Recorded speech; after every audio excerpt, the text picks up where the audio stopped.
नमस्कार, आप देख रहे हैं लीडिंग भारत और मैं हूं आपके साथ आस्था तिवारी। दरअसल जिस जगह पर हम मौजूद हैं, सबसे पहले मैं अपने कैमरामैन से कहूंगी कि एक नजर आपको यहां पर इस प्रांगण की दिखाए।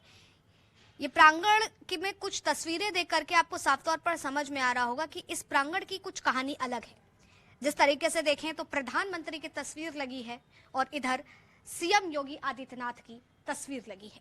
अब ऐसे में सबसे बड़ा सवाल यही है कि जब हम अयोध्या की गलियों में घूम रहे हैं, अयोध्या की नगरी में घूम रहे हैं, पहले के मुताबिक अयोध्या को अयोध्या जी के नाम से भी संबोधित किया जाता था और आज एक वो दौर आ गया है जब अयोध्या जी के नाम से भी इसको दोबारा पुनः जो है संबोधित किया जा रहा है। लेकिन सवाल ये कि अयोध्या की नगरी में जहां जहां हम जाते हैं हमें भगवानों की तस्वीर मिली है। श्री राम, जिस तरीके से अगर कहा जाए मर्यादा पुरुषोत्तम श्री राम, कहीं शिव जी मिलते हैं, तमाम है। लेकिन सवाल उठता है नरेंद्र मोदी प्रधानमंत्री जी जो हमारे हैं, दूसरे सीएम योगी आदित्यनाथ जी की तस्वीरें इस मंदिर प्रांगण में क्या कर रही हैं। अब इसी पर बात करने के लिए हमारे साथ पंडित कल्पी महाराज जी मौजूद हैं, जिनसे हम चर्चा करेंगे और जानने का प्रयत्न करेंगे कि आखिर इसके पीछे की वजह क्या है। महाराज जी, हम यही वजह सीधे आपसे पूछेंगे और जानने की कोशिश करेंगे, क्योंकि अमूमन तौर पर मंदिरों में तो हमारे भगवान विराजते हैं, लेकिन इस प्रांगण में प्रधानमंत्री और सीएम योगी क्यों? देखिए, रामादल का अभ्युदय ही प्रधानमंत्री मोदी की सफलता के लिए हुआ है।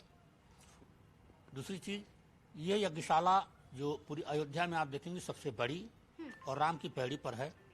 यहाँ सिर्फ प्रधानमंत्री मोदी जी के लिए एक सुबह शाम हवन जप अनुष्ठान चलता है। यहाँ पर केवल प्रधानमंत्री नरेंद्र मोदी के लिए, सिर्फ प्रधानमंत्री नरेंद्र दामोदर दास मोदी जी के लिए यहाँ हवन पूजन होता है। भला क्यों?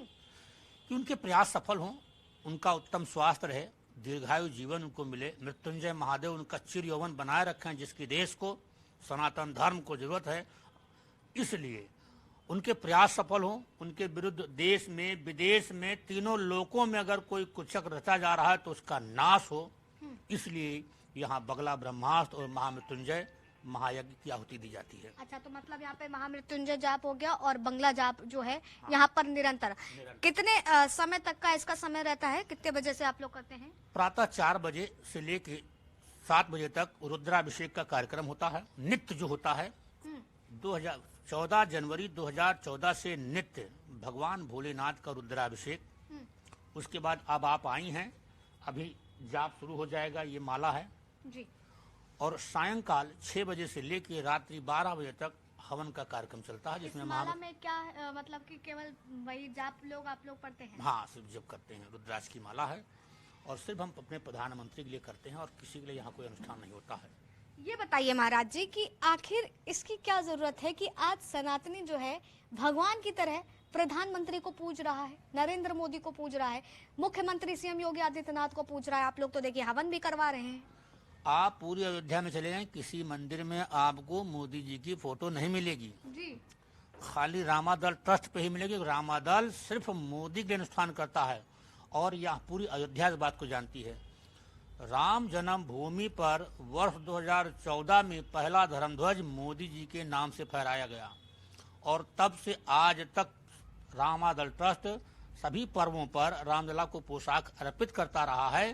सिर्फ प्रधानमंत्री की सफलता के लिए अंतःकरण में दैवीय प्रेरणा उत्पन्न हुई। हम अपना अनुष्ठान करते आ रहे हैं और कर रहे हैं और ये करते रहेंगे। और अब तो संकल्प लिया कि 2024 में जब प्रधानमंत्री पुनः प्रधानमंत्री बनेंगे, शपथ लेंगे,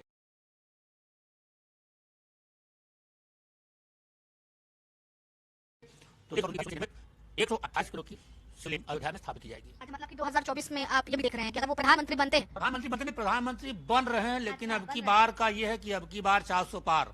अच्छा, तो इस बार मतलब कि जितना भी संत समाज है ये अगर देखा जाए तो प्रतिष्ठा एक तरह से देखा जाए ले करके, संकल्प ले करके काम कर रहा है कि इसीलिए पूजा पाठ हो रहा है। हाँ, इसीलिए हमारा रामादल इसलिए पूजा पाठ कर रहा है। हाँ। बाकी हम तो नहीं जानते कौन क्या कर रहा है, लेकिन हमारा रामादल और हम मन वचन कर्म की पवित्रता के साथ, और इस अनुष्ठान के लिए किसी से कोई सहायता नहीं ली गई है, कोई सरकारी सहायता नहीं, कोई पब्लिकली सहायता नहीं।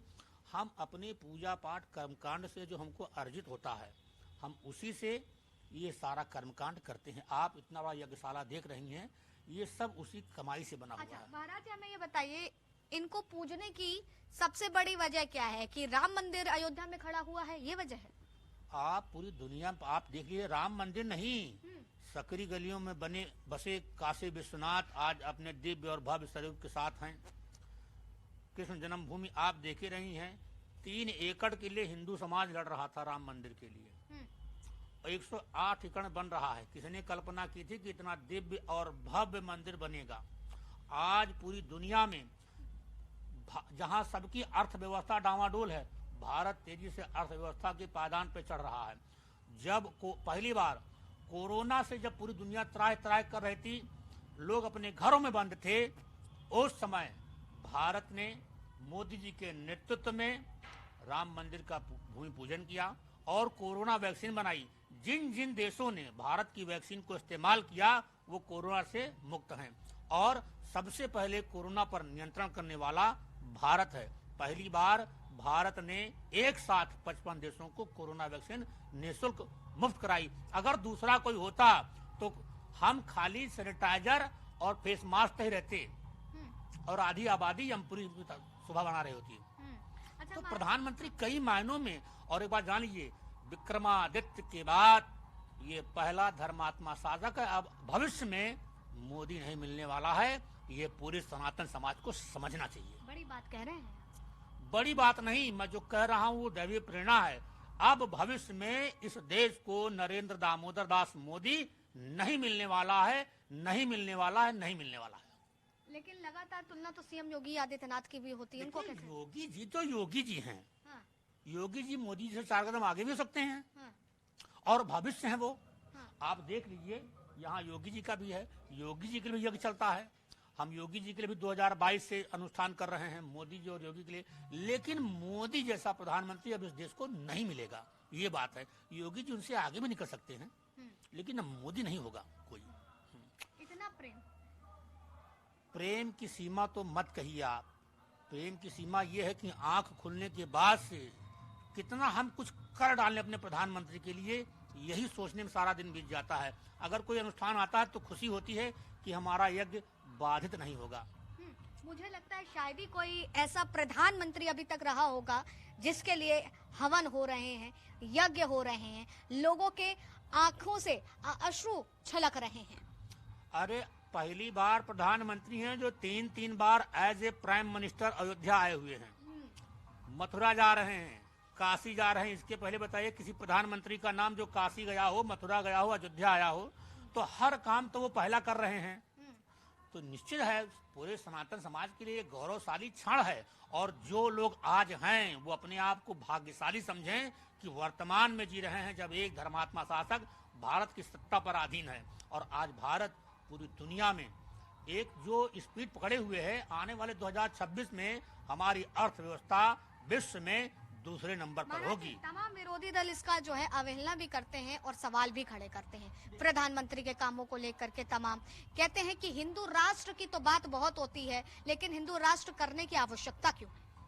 देखिए, जो विपक्षी दल हैं उनके पास कोई काम तो है नहीं। हाँ।